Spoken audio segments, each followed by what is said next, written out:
Welcome to Sola Church Online. I'm Alan Rigg. This is my wife, Miranda Landers, and together we lead Sola Church, a life-giving church in Santa Monica, California. We meet in person and online on Sundays at 10 a.m. Our in-person service is held at Joslyn Park Auditorium, which is at 633 Kensington Road. Yeah, and our pre-recorded online service can be found on our website, solachurch.life, but also on Facebook and YouTube at Sola Church LA. And we've got a great service for you today, so let's worship.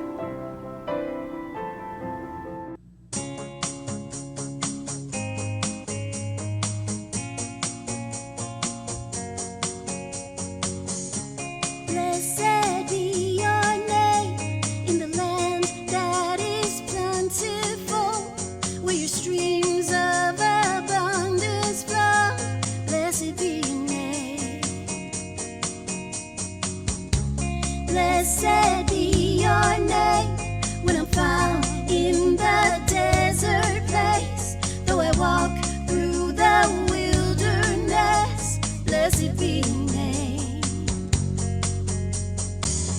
And every blessing you pour out, I'll turn back to praise. When the darkness closes in, Lord, still I will say, blessed be the name of the Lord. Blessed be your name. Blessed be the name of the Lord. Blessed be your glorious name. Blessed be your name when the sun's shining down on me, when the world's all as it should be. Blessed be your name. Blessed be your name on the road marked with suffering, though there's pain in the offering. Blessed be your name. Every blessing you pour out, I turn back to praise. When the darkness closes in, Lord, still I will say, blessed be the name of the Lord. Blessed be your name. Blessed be the name of the Lord. Blessed be your glorious name. You give and take away. You give and take away. My heart will choose to say, Lord, blessed be your name. Every blessing you pour out, I turn back to praise. When the darkness closes in, Lord, still I will say, blessed be the name of the Lord. Blessed be your name. Blessed be the name of the Lord. Blessed be your glorious name. Blessed be the name of the Lord. Blessed be your name. Blessed be the name of the Lord. Blessed be your glorious name. Give and take away. Give and take away. Heart will choose to say, Lord, blessed be your name.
rise, my soul will rest in your embrace, for I am yours, and you are mine.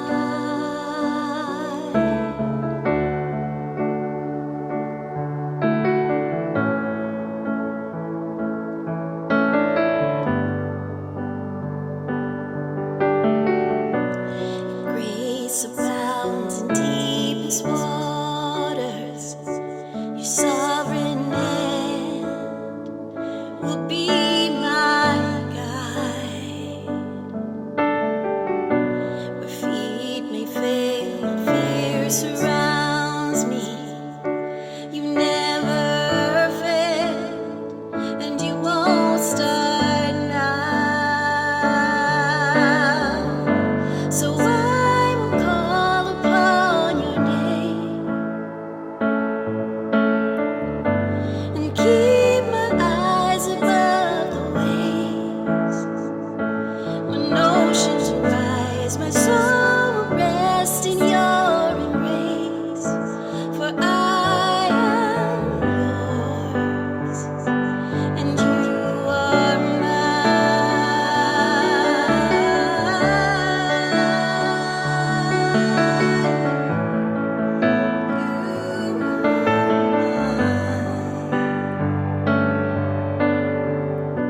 Spirit, lead me where my trust is without borders. Let me walk upon the water wherever you would call me. Take me deeper than my feet could ever wander, and my faith will be made stronger in the presence of my Savior.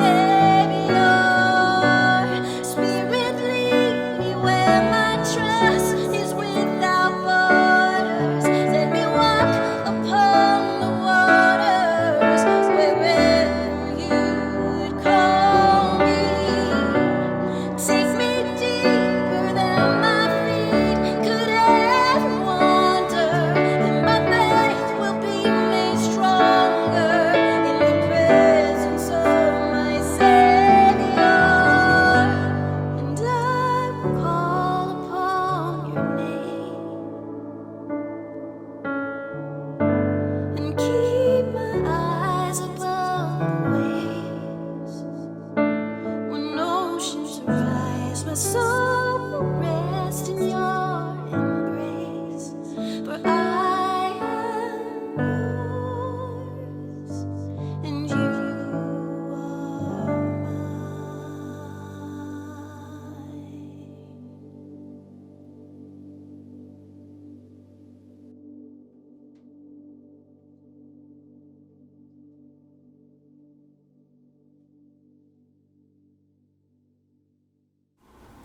This is that time in our service when we worship with our giving. If you're just checking us out, please don't feel obligated to give. But if Sola Church is your church home, or if Sola Church Online has been a blessing to you, it's super easy to make a one-time tax-deductible donation or even to schedule a recurring gift. The easiest way is to scan the QR code on your screen, but you can always go to solachurch.life and click the tab at the top that says Give. So today we're going to be talking about parenting, and I like to take a moment to acknowledge that this isn't necessarily an easy topic for everybody. For anyone that has lost a parent, for anyone that's lost a child, for anybody that wants to be a mom or a dad and hasn't had that opportunity yet, or who maybe can't have children. So guys, we see you and we're so sorry for whatever pain you may be feeling today. We don't want this topic to be an unpleasant one for you. We want it to be uplifting and encouraging, but just know that we get it, we care. Yeah, we see you. Let's get into our time of teaching.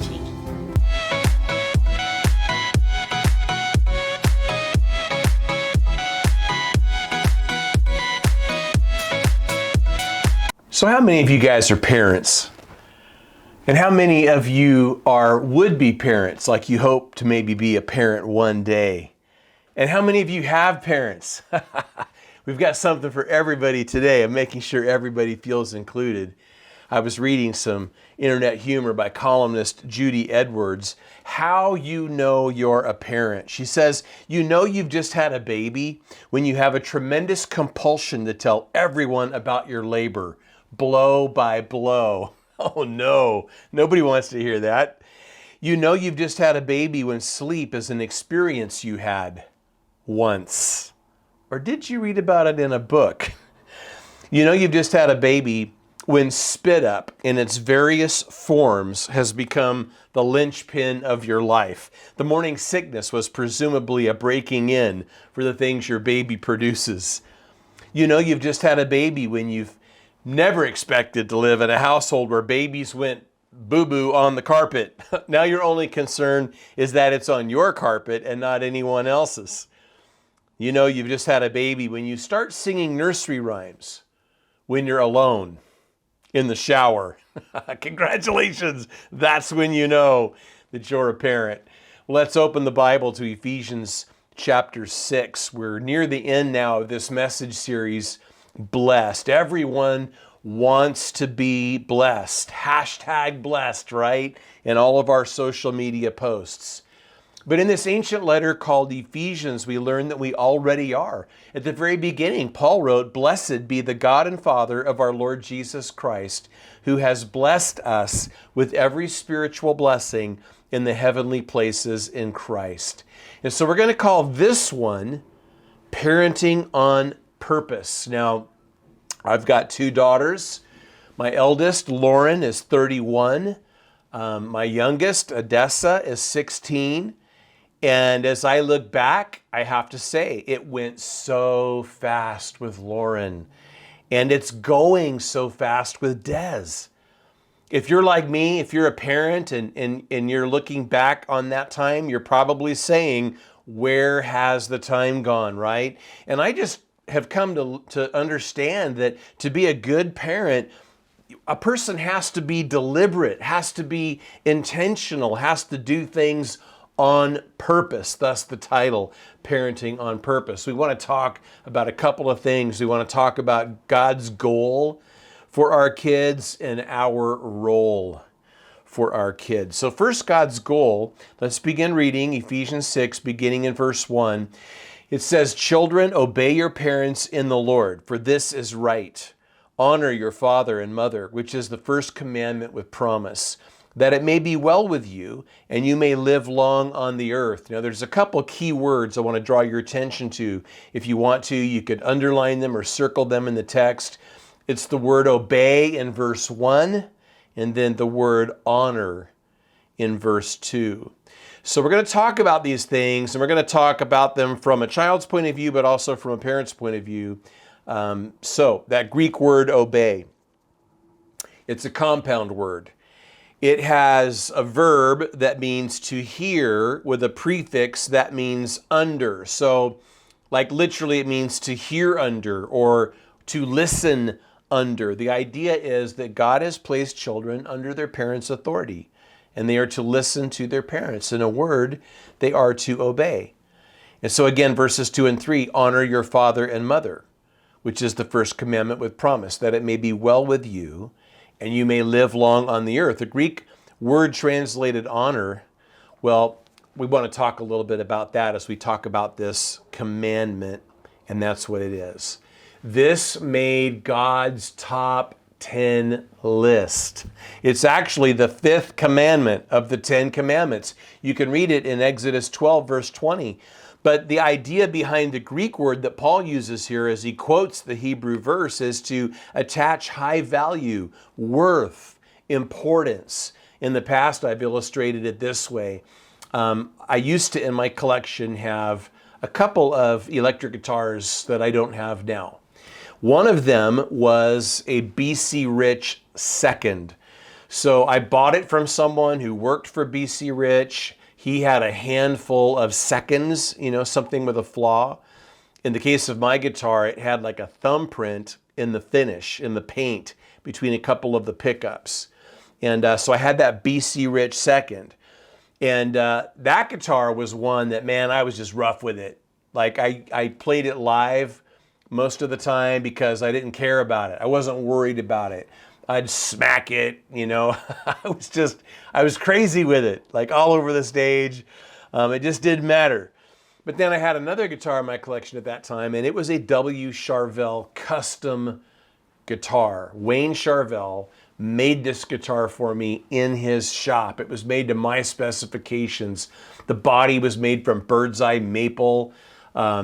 The neck, I should say, was bird's eye maple, and the fretboard was rosewood, and it had mother of pearl crosses inlaid for the fret markers. It had like a prototype of electronics that would later hit the market that were just amazing. It was such a great guitar. And that guitar, oh man, I rarely played it on stage. I was so careful with it. I babied it. I mostly played it in the studio. So the way I treated the BC Rich was not with honor.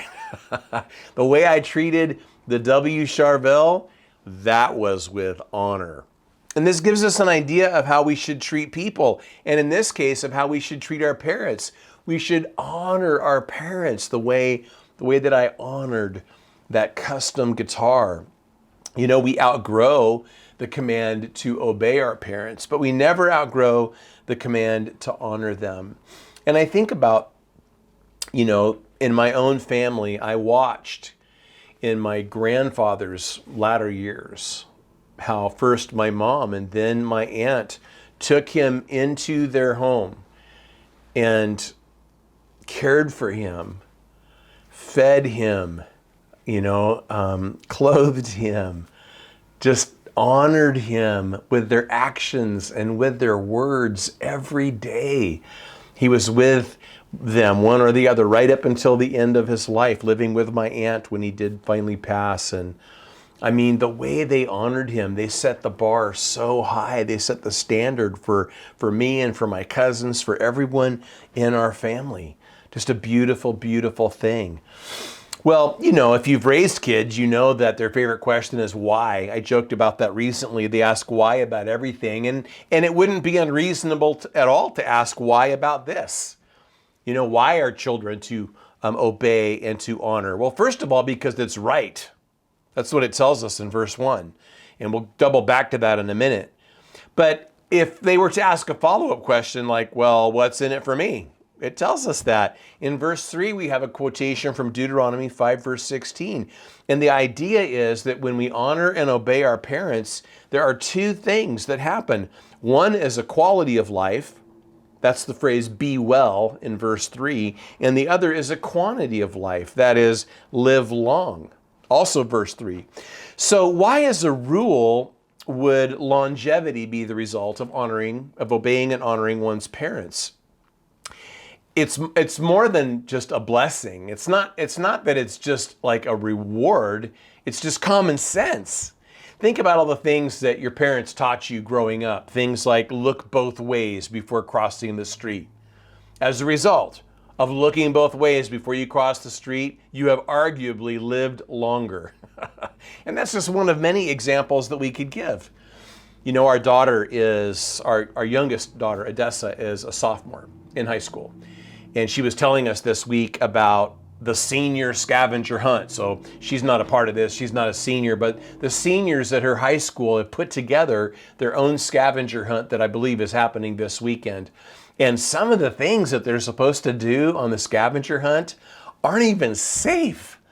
You could get arrested or injured or killed trying to do some of these things. And when I heard that, I thought to myself, man, this is the perfect example of Ephesians 6, where it talks about living long on the earth as a result of, obeying and honoring one's parent. Like, if you just listen to your parents, you're not going to do half the things on that scavenger hunt list, and you're going to live longer as a result.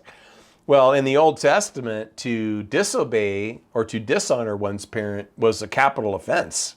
Like, you could literally lose your life for not doing this. So doing this would obviously extend your life.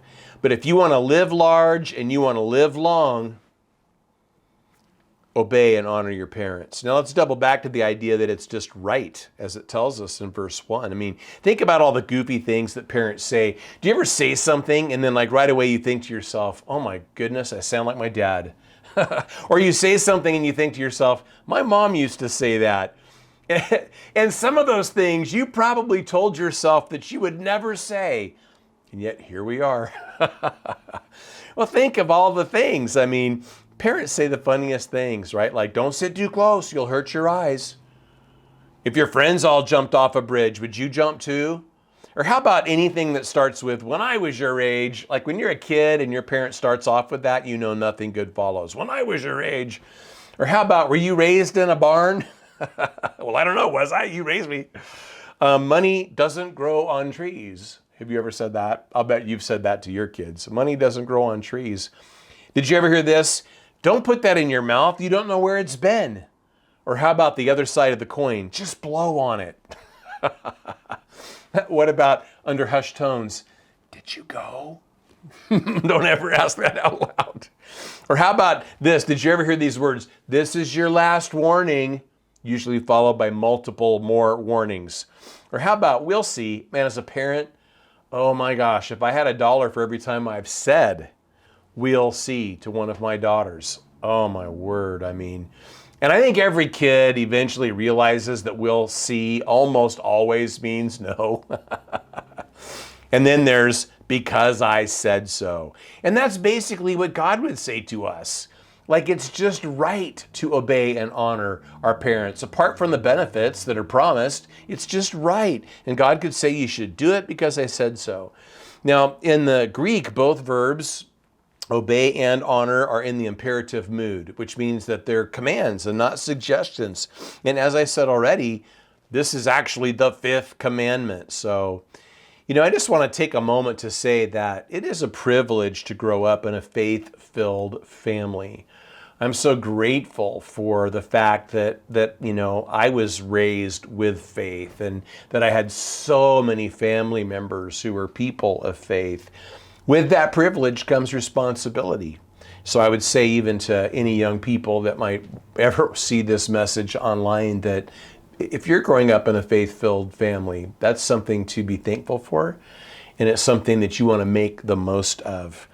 From a parent's point of view, talking about this from a kid's point of view, so that's kind of from the child's point of view, but from a parent's point of view, we have goals for our kids, don't we? And some of those goals are like this. We want them to be well-adjusted and well-mannered and well-rounded.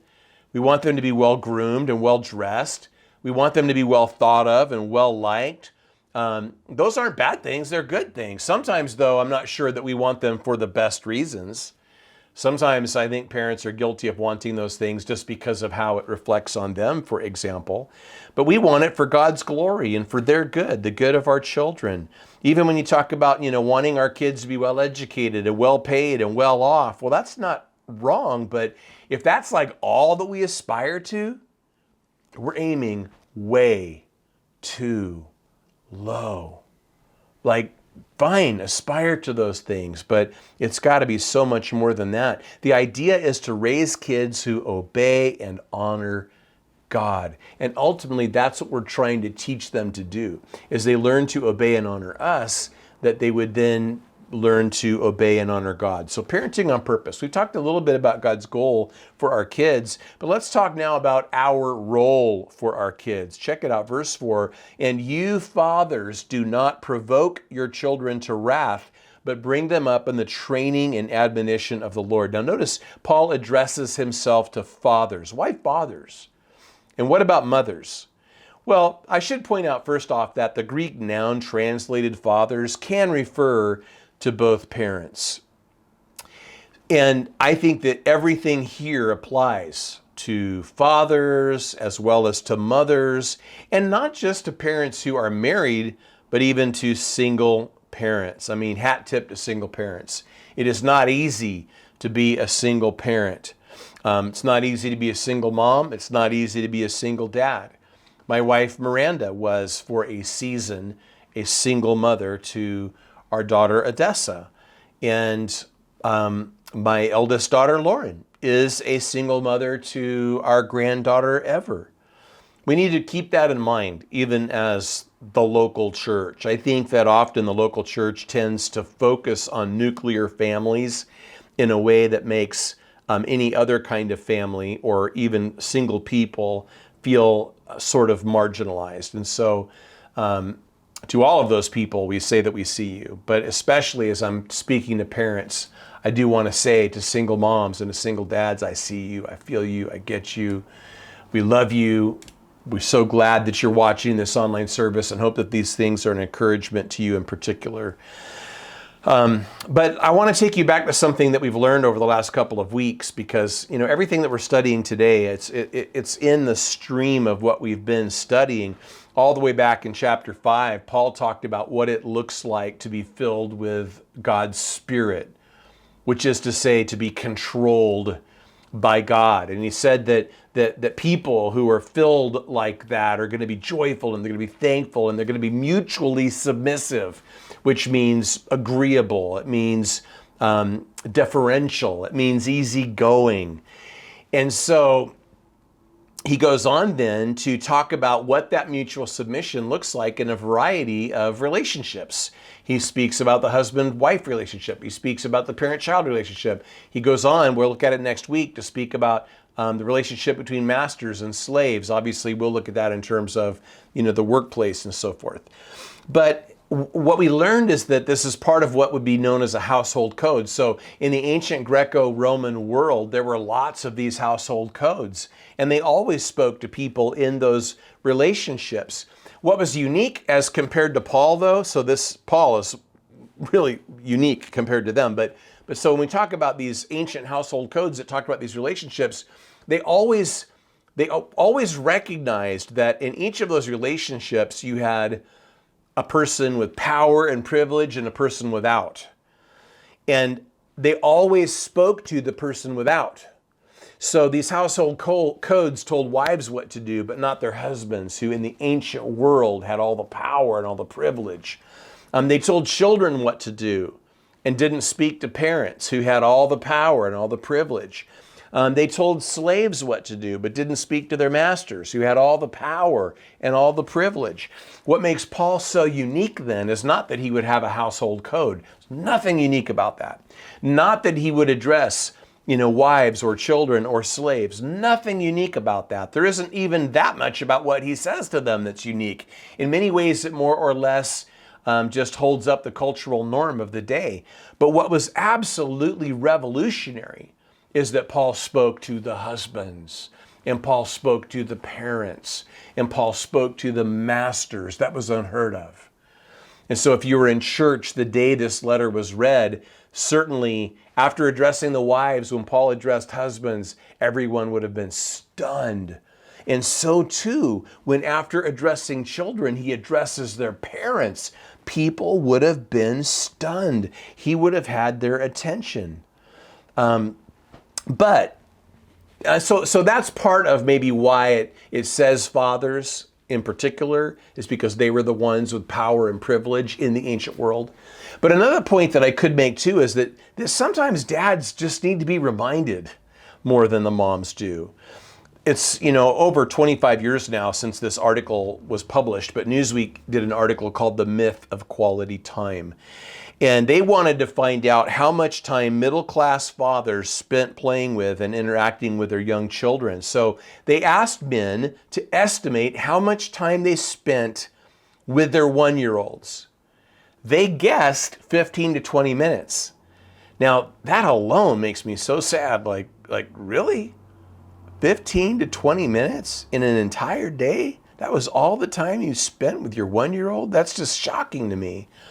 But researchers wanted to find out if that was correct. And so they attached little microphones to these one-year-olds and, recorded what was going on. And they discovered that the average was closer to 37 seconds per day. They recorded an average of 2.7 direct interactions lasting 10 to 15 seconds each. That is so not good.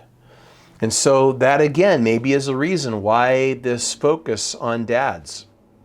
But as parents, as mothers and fathers, we want to know how to play our God-given role. And so Paul approaches that in verse 4 by talking about how not to play that role and then how to play that role. There's a negative command and a positive command.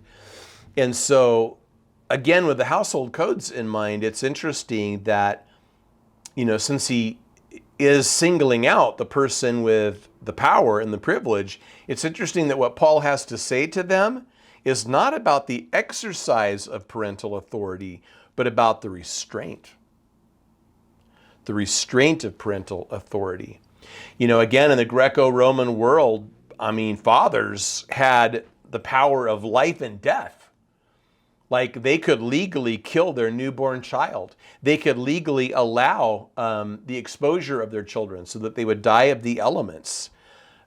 Completely different was this picture that's painted of a Christian father, of a Christian parent, of a person of faith who's honoring God in the way that they're doing all of this. So how not to, the negative command, do not provoke your children to wrath. That Greek verb translated elliptically, provoke to wrath, refers to anger, irritation, resentment. I saw, or at least heard about from my notes here. Now, I can't remember, did I actually see this cartoon or did I just read about it somewhere? But I have in my notes about this comic strip that first it shows a boss being grouchy to the employee, and then it shows that employee being grouchy with his children, and then the son is upset, so he kicks the dog, and then the dog is upset, so it runs down the street and bites the first person he sees. The boss. Comes full circle, right? But listen again to that first part of verse 4. This time, though, I'm reading from the Amplified Bible. It says, "Fathers, do not provoke your children to anger. Do not exasperate them to the point of resentment with demands that are trivial or unreasonable or humiliating or abusive, nor by showing favoritism or indifference to any of them." How might parents provoke their children? One Christian book about parenting threw out several suggestions. One way is overprotection. It is certainly possible to be overprotective. Now, it's possible to be underprotective too, but there's a sweet spot. But part of the problem that we sometimes run into with being overprotective is not recognizing when our kids are hitting milestones where they should be transitioning, where they should be getting more freedom and more responsibility. That can provoke them. Overindulgence can too in its own way. That sounds counterintuitive because in the short term, indulging our children will make them happy, but certainly not in the long term. Things like favoritism, which was alluded to in the Amplified Version's paraphrase of the verse. I know people, and you may know people too, who grew up in a home where the parents showed favoritism to one sibling over other siblings, and the damage that it causes is unbelievable. There's a Bible story about that. You can read it in Genesis. It's all about Isaac's favoritism towards Joseph. That is Jacob's favoritism towards Joseph, and that's not the only example. So favoritism is a problem, comparison to other siblings. Like, why can't you be more like your brother? Why can't you be more like your sister? Having unrealistic goals for our kids, even just discouraging them. And we'll return to the idea of discouragement, but some parents can just chronically discourage their kids.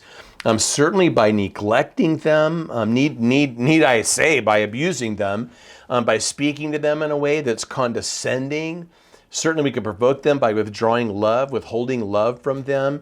And we can also provoke them with excessive discipline. We'll talk a little bit about discipline here in just a little bit. But in Colossians, we have sort of a parallel verse. And there it says, fathers, in Colossians 3, verse 21, "Fathers, do not provoke your children, lest they become discouraged." So I said we would revisit discouragement. The idea is that we don't want to cause them to lose heart, especially in their relationship with God. They might lose their desire to become who God wants them to be. Warren Wiersbe wrote that home ought to be the happiest place in the world. Is it? Is your home the happiest place in the world? If not, why not? Are you doing your part? Well, then there's how to, the second part, the positive part of verse 4. "But bring them up in the training and admonition of the Lord." So the Greek verb, again, elliptically, bring up, It's translated nourishes in chapter 5, verse 29. And we said then that it was used for childcare, for nurturing and bringing up children. You know, I think about that passage in Luke chapter 2. It describes Jesus as a boy. In verse 52, it says, "And Jesus increased in wisdom, in stature, and in favor with God and men." And so sometimes we summarize those things this way, that it speaks of Jesus' intellectual growth, physical growth, spiritual growth, and social growth. And as parents, that gives us sort of 4 buckets to think about, like, you know, how are we helping them to thrive in every part of their life, to thrive intellectually, to thrive physically, to thrive spiritually, to thrive socially. You know, sometimes there's this popular phrase, it takes a village, and it does. It's a good thing that we have people and resources to help us as parents, but we must never forget that we ultimately are responsible. Even a great church can't take our place in providing some of these things for our children. It can complement what we're doing, but it can't compensate if we're not doing it. So as we saw before, there were 2 key words when we talked about God's goal. Well, there's also 2 key words when we talk about our role. The words training, verse 4, and admonition, verse 4. Or to put it another way, discipline and discipleship. Let's talk about those. Let's talk first about discipline. The Greek noun translated the training is translated chastening several times in Hebrews chapter 12, verses 5, 7, and 11, and it refers to discipline. You know, a friend who wrote a book on parenting suggested several things to keep in mind as we're disciplining our children. One is to be consistent. I'll tell you one thing that's not consistent is like when we tell our kids, okay, you know, we're going to count to 3. 1, 2, 3, and then nothing changes. So we keep counting, or we count again, or we don't give the consequence we said that we were going to give. That's not consistent. When we parent like that, we're teaching them that we don't mean what we say. And they may come to believe that if we don't mean what we say, maybe God doesn't either. So not only be consistent, but secondly, be quick. You know, there was a generation where, you know, moms typically stayed at home. Dads were the ones working outside the home. And sometimes moms would say, wait till your father gets home, you know, like they're in trouble. So wait till your father gets home. I think that's unfortunate. I mean, I'm not even speaking to who shouldn't discipline, how that, you know, who's responsible for what. I'm not even talking about that so much as I'm talking about this idea that discipline should happen quickly. First of all, kids need to see the connection between their behavior and the consequences. That's important. But it's also not okay for them to live with fear. It's not okay for them to be fearful for hours waiting for dad to get home. So the idea, again, is to be quick. But also a third thing is to be fair.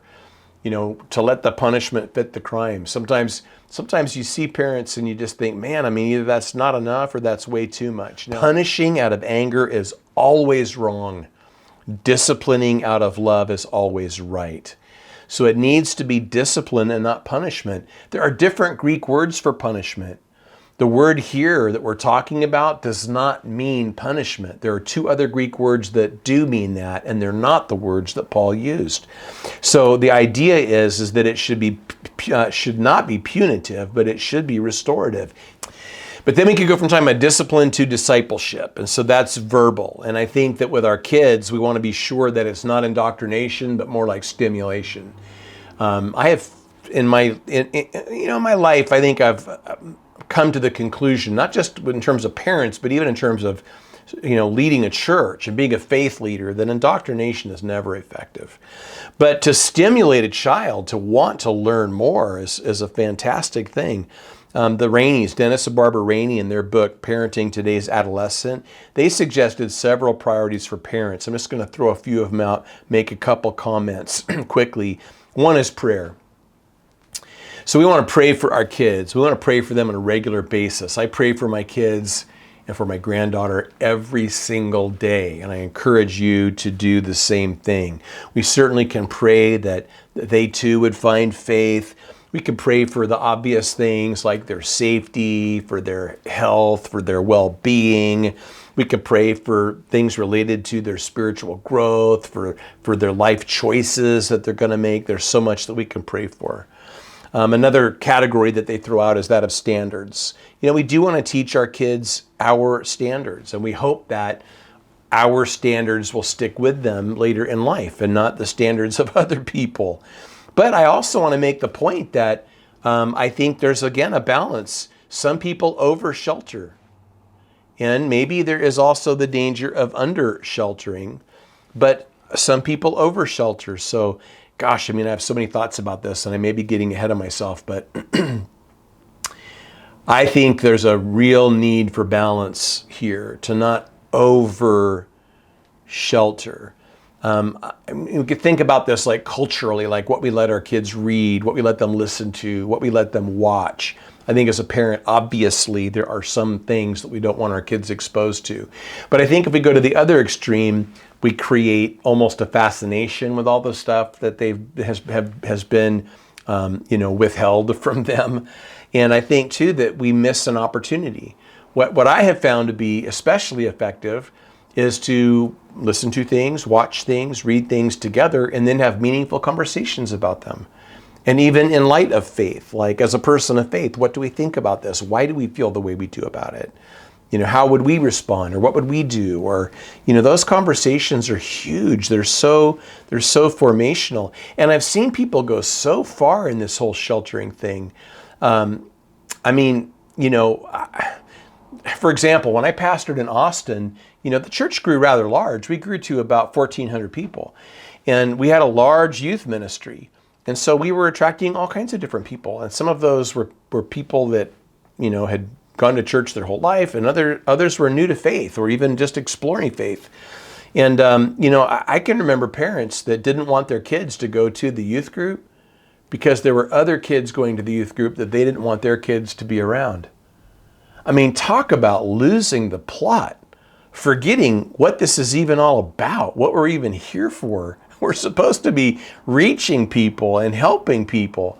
And now we're just trying to avoid people, even at church. Come on. I've seen parents make decisions, and hear me out on this, because I don't think there's anything wrong with this. I think there's nothing wrong with deciding, for example, that you want to homeschool your kids, or deciding that you want to send your kids to private school. I think that's great. I sent my eldest to private school all the way through grade school. But I just want to suggest something. Starting in middle school, we sent Lauren to public school, and she went to public school all through middle school, all through high school. And, we took some flack for that, because there are people who just feel so strongly that, oh my gosh, are you going to expose her to all of that? And how's that going to affect her faith? And how's that going to affect her life? Well, you know what? Maybe we should start worrying a little bit less about how it's going to affect our kids, and start thinking about how our kids are going to affect others. You know what? Public school didn't change Lauren. Lauren changed public school. Lauren impacted the lives of so many people who are still her friends to this day. Some of them followers of Jesus, some of them not. But she impacted their lives. Where's our vision for that? Are we just raising kids to live in silos? Or are we raising kids to change the world that we live in? I'm not saying what's right for you or for your family with regard to any of these specific things.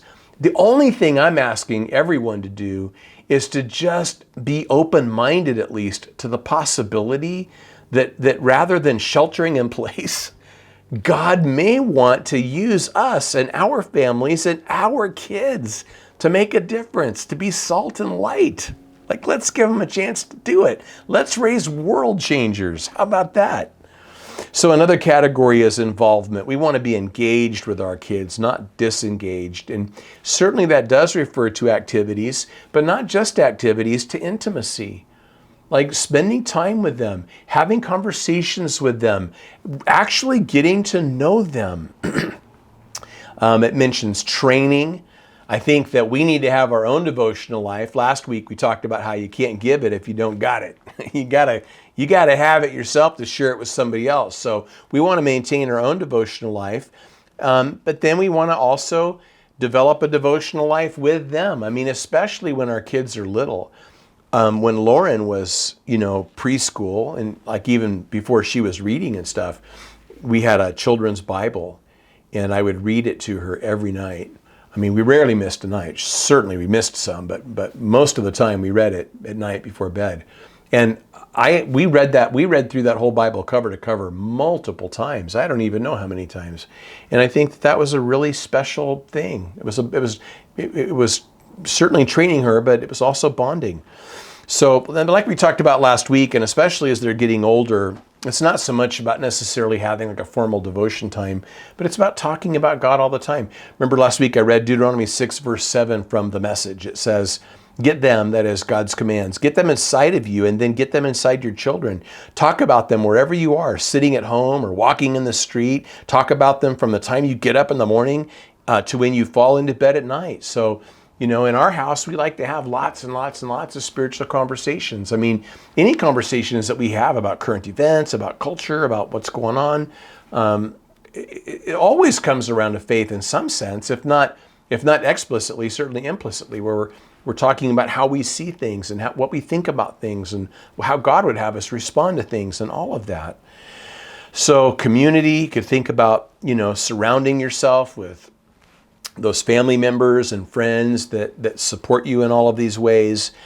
Could talk about direction, helping our kids understand God's will for their life, in the sense that, God has His will that He's revealed for everyone. So certainly we want to help them understand that. But then perhaps we can also be of some assistance as they try to sort out God's particular will for them, those things that are not the same for everybody, but that they try to figure out as they go along. Maybe we'll be of some help in that too.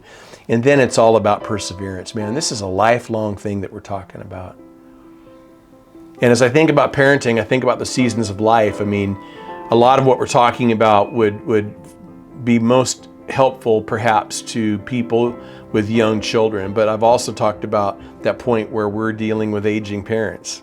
And now I want to talk about that point where you become an empty nester, as I did when Lauren went off to Bible college.